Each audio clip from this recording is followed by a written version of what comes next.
should have to fear for their lives and the safety of their family as they work to uphold the Constitution, our democracy, and ensure all people have equal justice under the law. We've seen the consequences of inaction over the previous month, but we have an opportunity to act in this moment and advance our bipartisan bill, the Anderl Judicial Security and Privacy Act, which has continued to garner support. This isn't a partisan issue. This bill is not about right or left. It's about right and wrong. Once again, I ask my Senate colleagues to let us honor the life and memory of Daniel Anderl with decisive action and resolve. Let's do the right thing to honor Daniel's legacy and unanimously pass this legislation named after him. So, Mr. President, as if in legislative session, I ask unanimous consent that the Senate proceed to the immediate consideration of calendar number 190 S-2340. Further, that the committee-reported substitute amendment be withdrawn, the Menendez substitute amendment at the desk be considered and agreed to, the bill as amended be considered, read a third time, and passed, and that the motions to reconsider be considered, made, and laid upon the table. Is there objection? Mr. President. The senator from Kentucky is recognized. Reserving the right to object. For a year and a half, we've been offering my colleague a compromise and to pass this bill. We could pass this bill today immediately. All we've been asking is that it not only protect federal judges, but protect members of Congress as well. I haven't heard a cogent or even any argument for why it couldn't. It's a very simple compromise. To pass things unanimous takes compromise, takes people coming together and people agreeing. But there hasn't been any movement, there hasn't been any compromise, and I'm still open. We could pass this today if you include members of Congress. If recent years have taught us anything, it is that members of the legislative branch need protection as well as the judiciary. That was clear in 2011 when Congresswoman Gabby Giffords was tragically shot while she was doing the most important part of her job, meeting with constituents. Words cannot express how happy and inspired I was to see that Congresswoman Giffords was in the chamber with her husband, Senator Kelly, when he was sworn in as a member of this body. But words also cannot express the pain felt by the families of the people who were killed that day and wounded. That should have been a wake-up call to protect members of Congress and in doing so better protect the people around them. But just a few years later, a shooter nearly killed Congressman Steve Scalise during the practice for the charity baseball game. I was there. A young man was shot 10 feet from me. I said at the time that our lives were saved by the Capitol Hill Police. Had they not been there, things could have been much worse. Extending the provisions of this bill to members of Congress would better protect us and our families and our constituents. I've been offering this for 2 years. My amendment, which I will offer for unanimous consent, simply extends the same protections it would offer to the judicial branch to the legislative branch. This is not a new request. In December 2020, when we discussed this bill on the floor, I offered this compromise. I said I would work together with the other side to try to get a bill that we could pass. But we haven't gotten anywhere. If we want this to pass, let's compromise. Let's come together and figure out a way that we can get this to pass. I know of no argument or no constituency that is coming to Washington saying, we don't want members of Congress to be protected. There is no such constituency. There is no such argument, and there's no reason why we couldn't pass this today. It's been almost 2 years. Let's pass this bill today. As I've said over and over again, I support this bill and the provisions, and I don't believe it ought to be blocked merely because members of Congress also need protection. With that being said, I ask unanimous consent that the senator modify his request to include my amendment to the Menendez substitute amendment, which is at the desk, that the amendments be considered and agreed to, the bill as amended be considered, read a third time and passed, and that the motions to reconsider be considered, made, and laid upon the table. Reserving the right to... Is there objection to the modification? Mr. President. Senator from New Jersey is recognized. Reserving the right to object.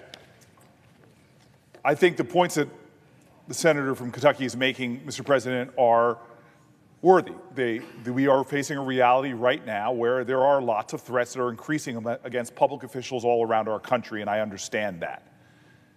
This is not a bill that Senator Menendez and I just wrote and brought to the floor.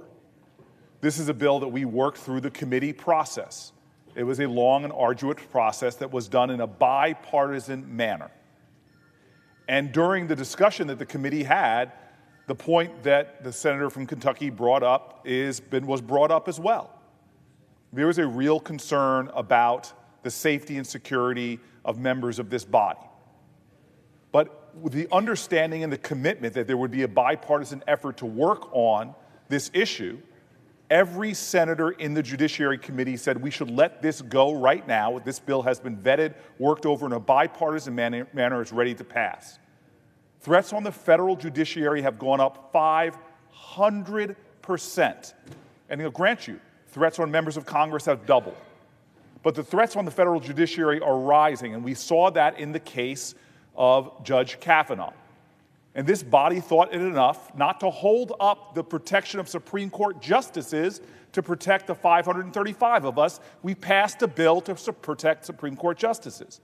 And so here we now have a bill that has been vetted through committee, has been worked on in a bipartisan fashion, and came out. And we have a commitment for the senator from Kentucky to say that nothing has been done is not right. We now have Senator Ted Cruz and Senator Amy Klobuchar working a bill through committee, through regular order, to make sure that we address the concerns that he's having.